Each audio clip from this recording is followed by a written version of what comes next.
One day, you lost 4 fingers. What would you do? Would you give up? Or would you risk everything and move to a city where nobody knows your name, just to start your life all over again? I'm Hai, and today is my first day in Hanoi. I'm here with nothing except the hope of finding a new beginning. It's 2 p.m. The sun is blazing overhead, and the heat is relentless. I'm on my way to catch a bus to Hanoi, but this isn't a bus station. It's simply a spot where a local road meets the expressway. For people around here, though, this is the place where every journey begins. Anyone heading to the city waits here for a passing bus, and when people return home after days or even months away, this is where they get off before making the final trip back to their families. There's no ticket counter, no waiting room, not even a shelter from the sun. Just a few people standing quietly by the roadside, watching the highway and hoping their bus will stop. Lơ được khách và kiếm được tiền rồi.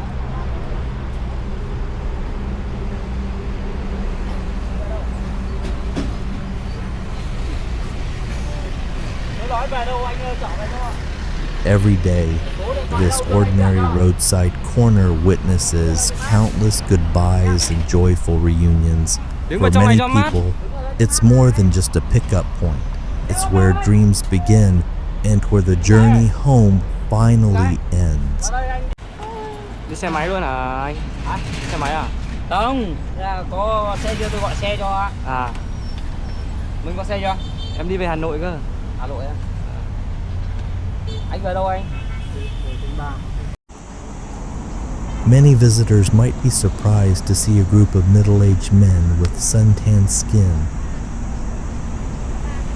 dressed in simple clothes covered with a little road dust, waiting here every day. In Vietnam, we call them She drivers. A She is a motorcycle taxi. Their main job is to take passengers to places that buses can't reach. They also deliver packages, transport goods, and help travelers who haven't been able to find a ride after getting off the bus. For many people, returning home after a long journey, these drivers are often the first familiar faces they see. Some of them have been doing this job for decades. They're more than just motorcycle taxi drivers. They've become a small but meaningful part of everyday life in the countryside.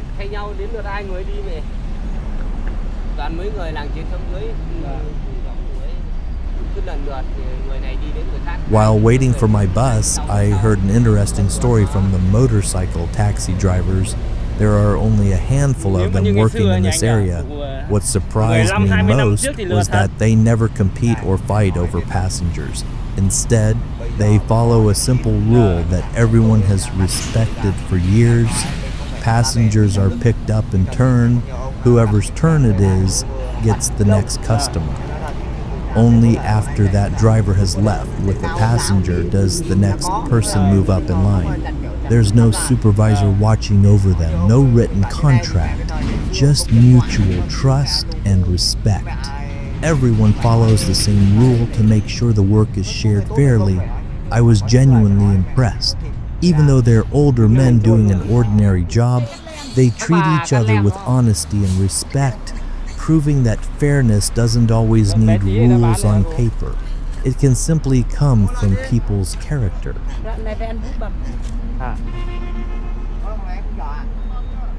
What impressed me most wasn't just the way these drivers work, it was the way they treat one another.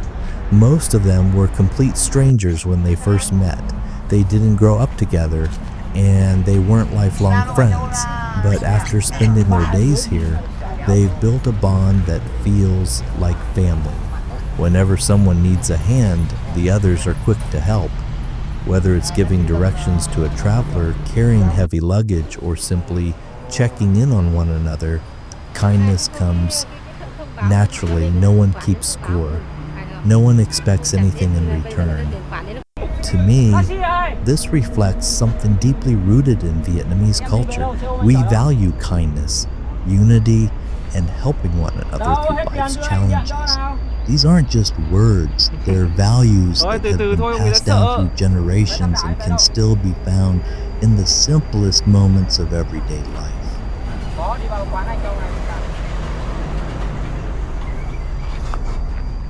I've been waiting here for more than 2 hours. The bus I'm supposed to catch still hasn't arrived.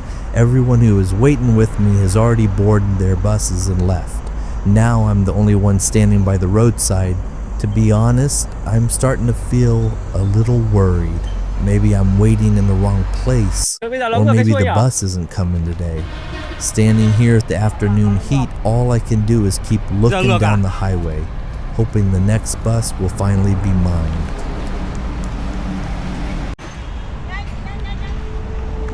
At last, the bus to Hanoi finally arrived. Every worry that had built up during those long hours of waiting suddenly faded away. From that moment, I knew my life was about to take a completely new direction.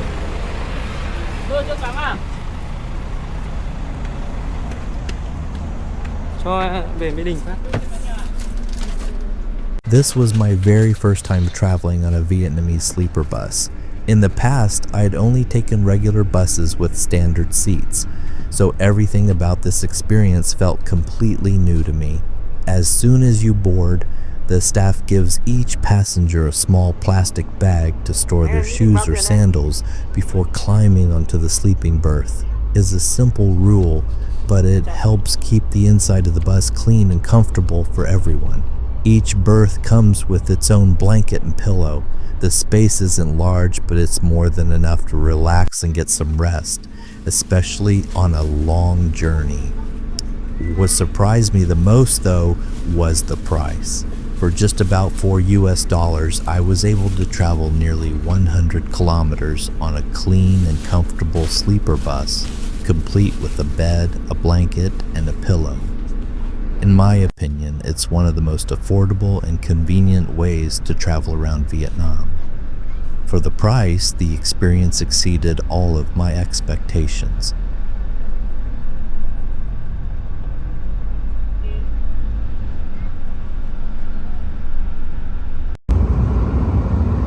Many people will probably be wondering, what happened to my hand? The truth is, just about a year ago, I was a healthy young man like anyone else. At the time, I was working in a woodworking factory. Then, in a single moment of distraction, my hand was pulled into one of the machines. The impact crushed the bones in 4 of my fingers beyond repair. My family rushed me to the hospital, hoping the surgeons could save them, but despite everyone's efforts, it wasn't possible. The doctors had to amputate all 4 fingers to save the rest of my hand and arm. Even now, thinking back to that moment still brings a heavy feeling to my chest. It's a memory I'll carry with me for the rest of my life. That accident changed everything. Simple everyday tasks suddenly became difficult, and many opportunities disappeared because I was no longer able to do the work I once could. But I've learned one important thing. As long as I can keep moving forward, there's still hope to build a new life.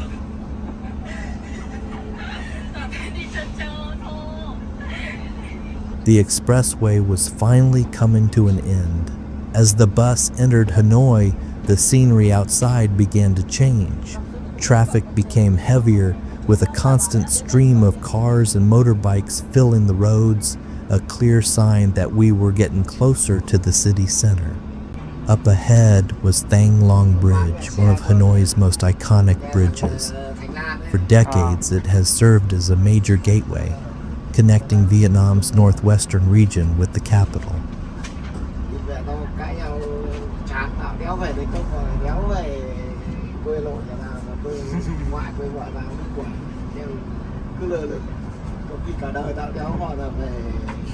Vì tiền công nữa. Tao vẫn có khẩu tiền công này. Dạ. Mày biết thì mẹ cho tiền 100.000 thì mẹ A80 tạo kéo thật rồi. Cả bất kể cái gì. Chú không chuyển khẩu đi sang bên này à? Không, là cứ để khẩu dưới cơm rồi đi vẽ vào như là người ta kể cả nếu giả sử có thẻ căn cước người ta báo luôn là ở đâu chả được. Ở đâu nó chả làm thẻ căn cước đúng không? Đúng rồi. Đâu rồi? Còn rồi về đóng góp thôn thì ta cũng chẳng lấy vào thôn cái gì, người ta cũng chẳng người ta về làm cái gì phải đóng góp. As the bus crossed the bridge, the city's skyline slowly came into view. It was the first time I'd ever seen Hanoi standing so close before my eyes. At that moment, my heart was filled with mixed emotions. I was excited to finally arrive in a city I had only imagined. But at the same time, I couldn't hide my anxiety. I had no idea what kind of life was waiting for me on the other side of that bridge.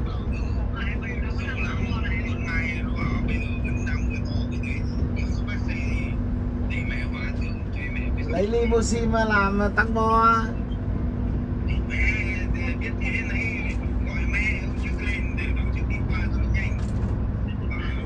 Quyết đi nữa với nhanh.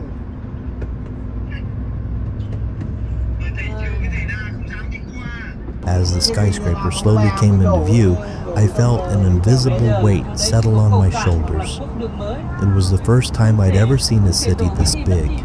Everything felt larger, busier, and faster than anything I had known before. Surrounded by such a massive city, I suddenly felt very small. After losing 4 fingers in the accident, I was no longer the same worker I used to be. So instead of feeling excited, I found myself feeling even more anxious. Could someone like me really find a job and build a new life in a city like this? That question stayed in my mind as the bus rolled closer to the heart of Hanoi. The journey was slowly coming to an end. The bus began making more frequent stops as passengers got off one by one.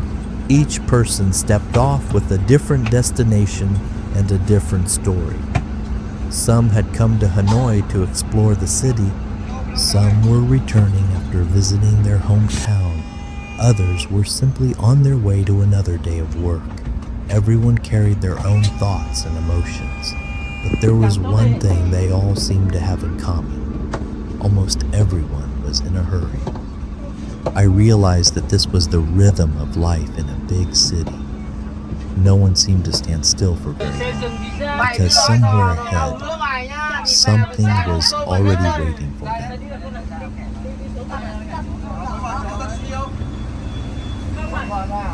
Tao nói nhá, mày cứ nói trước rồi mày biết, mày cứ lò dò mà tiến lùi sẽ ôm cho mày lấy chân. Địt mẹ mày 30 triệu, 50 triệu cho mày lát chân luôn. Không chưa? Đi xuống không? Đi xuống đi. Xe các bạn, mày tha cho người ta đây, cho người ta lên.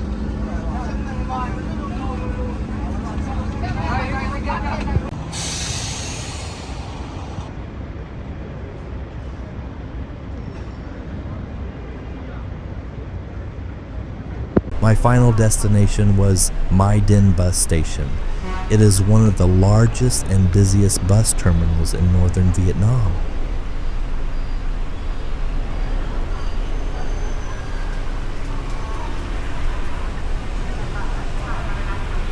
Every day, hundreds of buses arrive here from provinces all across the country, bringing thousands of passengers, each with a different destination and a different story. Some are returning after spending years away from home. Some, like me, are setting foot in Hanoi for the very first time. Others stop here only briefly before boarding another bus to continue their journey somewhere else.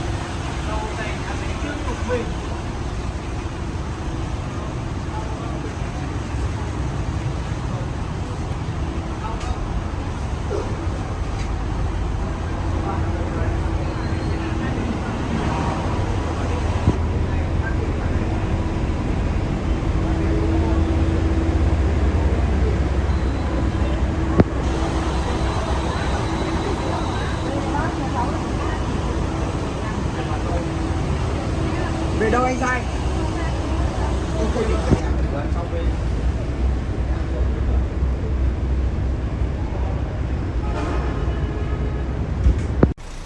Standing in the middle of the crowd, I finally realized just how vast Hanoi really is. Everyone seemed to be moving in a hurry. The sounds of buses, station announcements, and people calling out to one another never seemed to stop.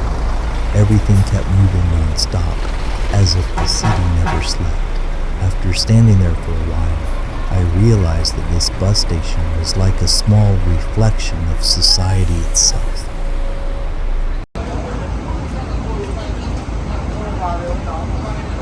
People from every walk of life pass through this place every single day.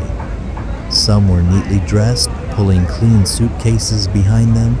Others carried nothing more than an old backpack or a few heavy bags over their shoulders. I noticed people sitting on the sidewalk, quickly eating a boxed meal or a piece of bread before continuing their journey. Some were busy calling family members to pick them up. Others sat quietly by themselves, waiting for the next bus.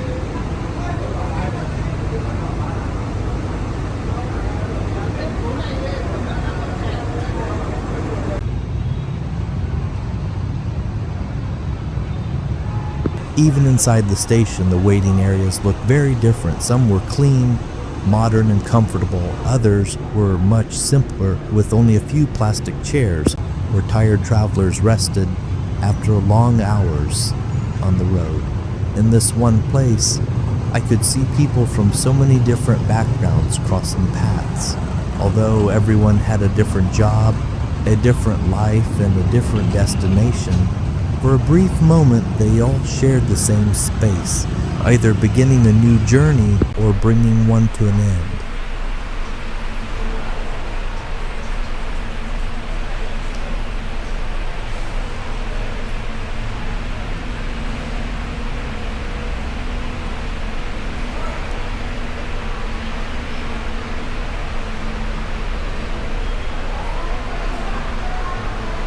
And today, I was just one of them.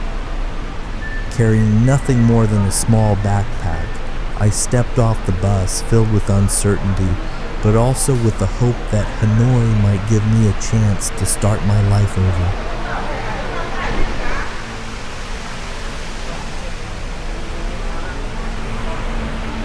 After leaving the bus station, I headed toward the main entrance. Now it was time to start looking for a job. Before coming to Hanoi, many people had told me the same thing. If you don't know where to start, just go to my Den bus station. Talk to the motorbike taxi drivers, they seem to know everything. They meet hundreds of newcomers arriving in Hanoi every day. Many of them know which neighborhoods are hiring, what kinds of jobs are available, and they're often willing to point people in the right direction. So I decided to give it a try. I hoped that a simple conversation with one of the motorbike taxi drivers might lead me to my very first opportunity to build a new life in Hanoi.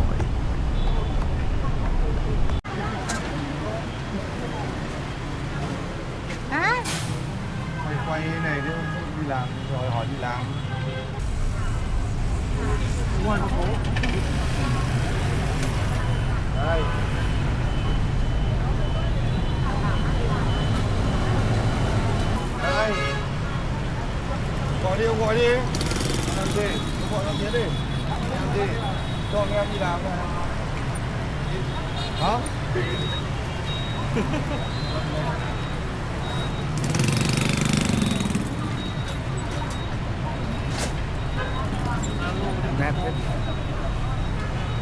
Anh có biết chỗ nào giới thiệu việc làm không? Đọc ơi, đọc bác ơi.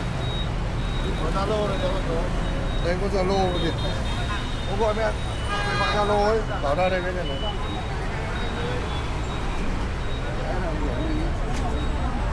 Mình nhớ cái video ấy. Cứ đi rồi, nó bảo quay này bao tiền nhỉ? Anh. Là tiện rồi. Quay. 280 đô. I explained that about a year ago, I had been in a workplace accident and lost 4 fingers on one hand. Since then, finding a suitable job had become much more difficult. All I wanted was a job that I could still do with the hand I have today, so I asked if they could help me, if they knew of anyone hiring or any work that might suit my condition. They listened carefully. No one looked at me with pity or turned me away. Instead, they asked a few questions about what I was still able to do and started thinking about where they could send me. At that moment, I felt a little more hopeful in a city where I didn't know anyone. The kindness of complete strangers gave me the courage to believe that maybe this new beginning was possible. Lúc nào qua được hả chú hay như nào ạ? Là đi làm ngay hay là như nào hả chú?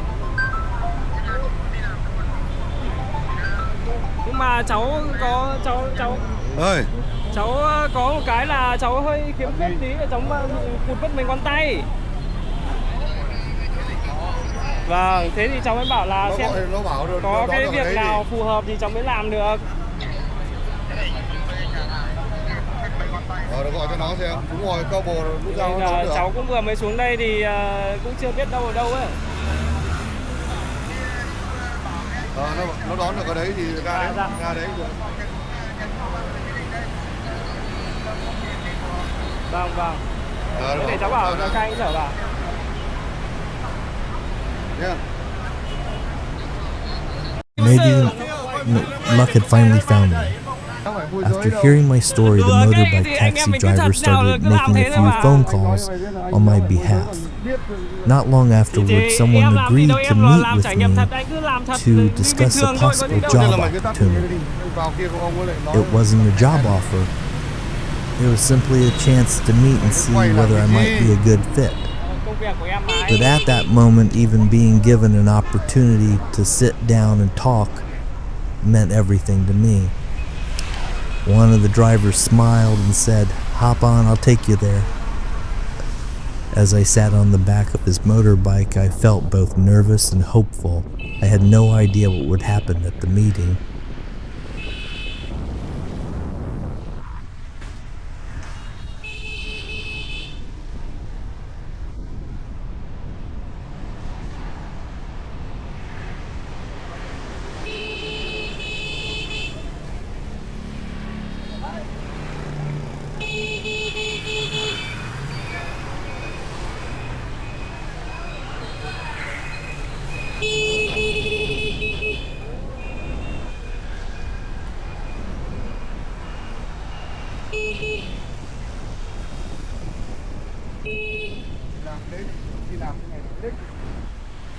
Bảo là đi trải nghiệm mà.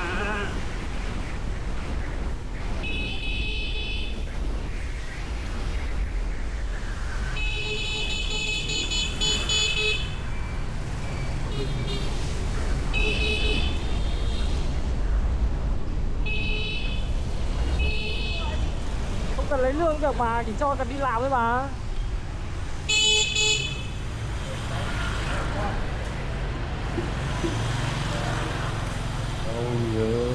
Ông cứ đang ở nhà nhưng có số. Ông bảo là cứ ấy đi mà.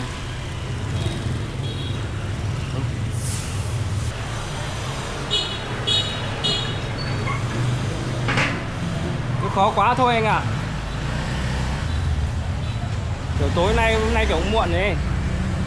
Thì để sáng mai em qua.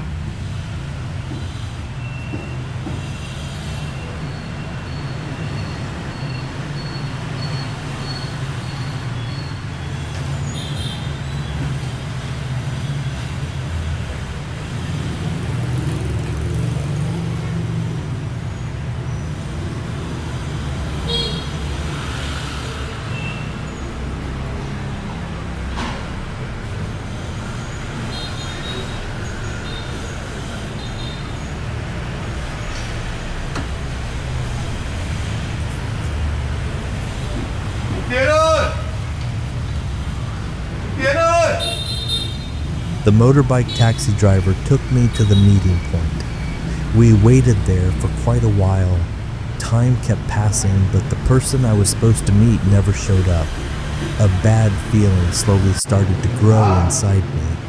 Maybe they had changed their mind, or perhaps, after hearing about my situation, they no longer wanted to meet me. All kinds of thoughts began running through my head, but the driver never gave up. He kept making phone calls. When no one answered, he sent a message, then he tried calling another number he had. After each unsuccessful call, he simply turned to me and said, "Let me try one more time." I was deeply touched. He was a complete stranger, yet he was doing everything he could to help me. Unfortunately, none of his efforts seemed to be working. The person on the other end still wasn't answering, so all we could do was keep waiting, while my hope slowly began to fade. Thôi em ạ, ông không nhận. Dạ. Thế bao tiền em gửi? Đưa anh bao nhiêu thì đưa. Đây, em gửi anh 10.000 uống nước nhá. Cảm ơn nhá. 01. 01 à? Phang chứ? Hả? Phang chứ? Vàng kéo. Đô đè là chết. My feeling had been right. The person had changed their mind. The meeting was no longer happening. The moment I heard those words, I fell silent. The little hope I had just begun to feel disappeared once again. The motorbike taxi driver looked at me with sympathy. I think he was disappointed too, because he had genuinely tried his best to help me. In the end, we had to say goodbye. Before leaving, I offered to pay him for all the time and effort he had spent helping me. He simply smiled and said, "Just give me enough for a bottle of water, about 40 cents. He refused to accept anything more. I was deeply grateful. Even though things hadn't worked out, he had done everything he could for someone he had only just met. I thanked him from the bottom of my heart. And then I continued walking, alone.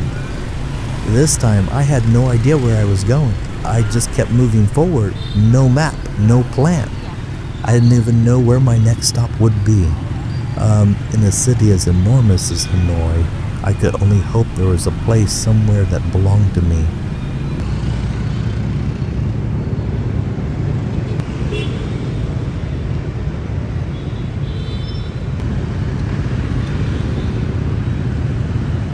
A little farther down the road, I stopped at a busy intersection. I wasn't tired. I simply didn't know which way to go. Around me, crowds of people hurried past in every direction. Everyone seemed to know exactly where they were going. Everyone had somewhere to be, except me. I stood there surrounded by thousands of strangers, feeling an emptiness I had never experienced before. Before leaving my hometown, I had filled my mind with hope. We believed that if I worked hard enough, everything would eventually fall into place. But standing there in the middle of this unfamiliar city, I realized that starting over was going to be much harder than I had ever imagined.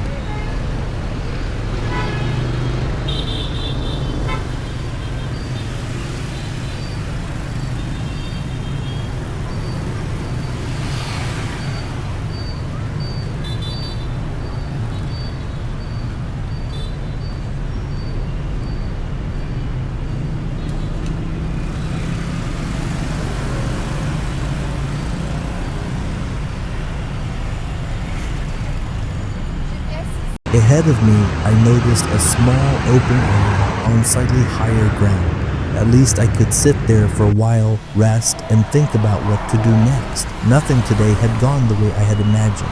When I first arrived in Hanoi, I believed that if I kept trying, an opportunity would eventually come. But reality was much harder than I expected.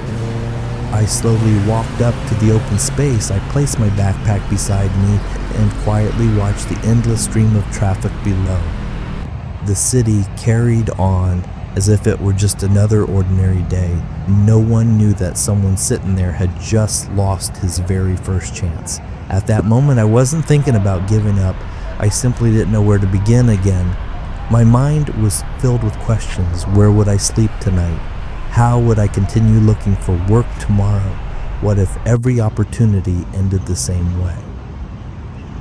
For the first time since arriving in Hanoi, I truly understood what it meant to feel alone in a city of millions. After sitting there for a while, I noticed the sky beginning to grow dark. Back home, my mother was probably worrying about me. Before I left, she reminded me again and again, call me as soon as you arrive. Otherwise, she wouldn't be able to stop worrying. I took out my phone. I took a deep breath and dialed home. Strangely, as I listened to the ring and tone, I realized I didn't know what to say. I didn't want my mother to know that nothing had gone as planned. I didn't want her lying awake all night worrying about me. So I decided to tell her only the things that would put her mind at ease. That I had arrived safely in Hanoi. That everything was fine. As for everything that had happened today, I would carry it by myself, because sometimes the people we love are the very ones we try hardest to protect from our own worries.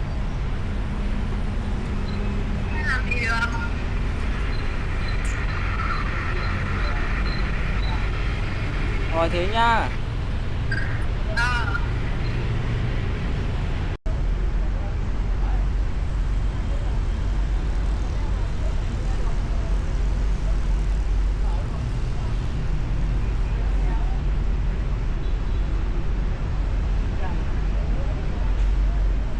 After calling my mother, I picked up my phone again. At that moment, I had only one thought. Maybe there was still someone who could help me. I scrolled them through my contacts, calling and messaging every friend I could think of, but things didn't go the way I had hoped. Some of them had already left Hanoi, some had changed their phone numbers, others simply didn't answer. With every unanswered call, a little more of my hope disappeared. I stared at my phone, wondering who else I could possibly call. The sky slowly grew darker, street lights began to turn on one by one, people hurried home after a long day at work, and there I was, sitting beside my backpack, without a job, without knowing where I would spend the night or where I would begin again tomorrow. I thought, maybe this was how the day would end.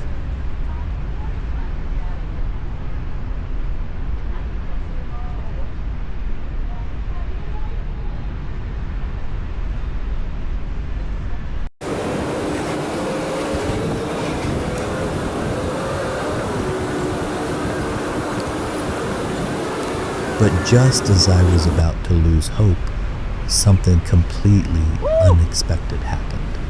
And that single moment changed the course of my journey in Hanoi.